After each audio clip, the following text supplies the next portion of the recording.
All right, so it's 6 a.m. and your alarm just went off. And you know what you're thinking right now. Just 5 more minutes, I'll still have time, I'll just skip breakfast, I'll speed through the shower, right? We've all been there. That warm bed feels like a fortress, and the outside world feels like a battlefield you're not ready for yet. So what do? You reach for your phone. Of course you do, because apparently checking Instagram stories from people you haven't spoken to in 4 years is somehow more important than getting your life together. Oh look, another cat video. That will definitely help you build an empire. Yeah, keep scrolling. I'm sure success is just 3 TikToks away. But here's the thing that most people don't realize. Even Marcus Aurelius, the most powerful man in the Roman Empire, the guy who literally commanded legions and ruled half the known world, he hated waking up too. It's not just you. This isn't some modern problem caused by Netflix or social media. 2,000 years ago, in a palace surrounded by servants and wealth that would make Jeff Bezos jealous, Marcus was lying in bed thinking, "Do I really have to get up?" The battle of the bed is ancient. It's primal. It's the first test of your day, and most of us are failing it before our feet even hit the floor. And that's exactly where this whole focus thing falls apart, right at the beginning, in those first critical moments when you're deciding who's in control, you or your comfort. So let me read you something. This is from Meditations, Book 5, Section 1. Marcus wrote this to himself, probably on some cold morning in a military camp while preparing for war. At dawn, when you have trouble getting out of bed, tell yourself, I have to go to work as a human being.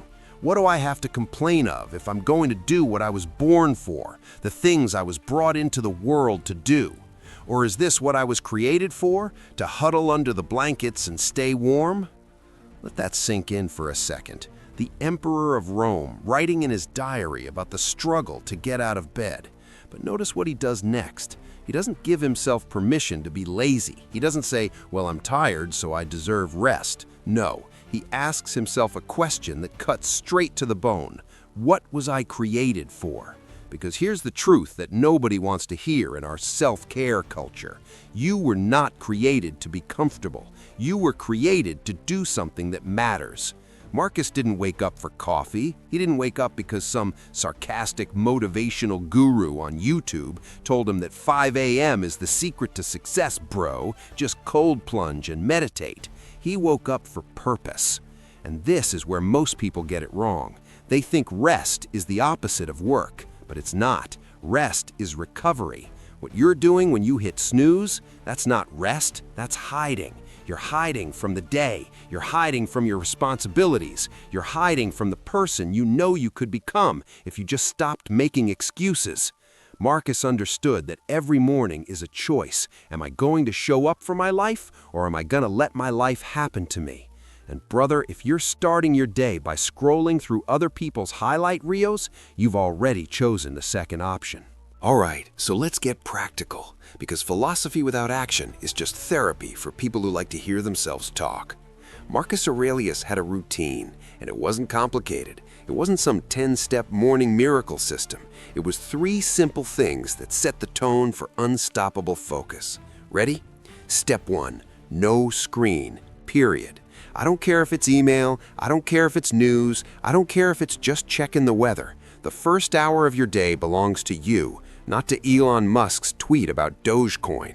Your brain is fresh, your willpower is at its peak, and the absolute worst thing you can do is hand that over to whatever algorithm wants to steal your attention.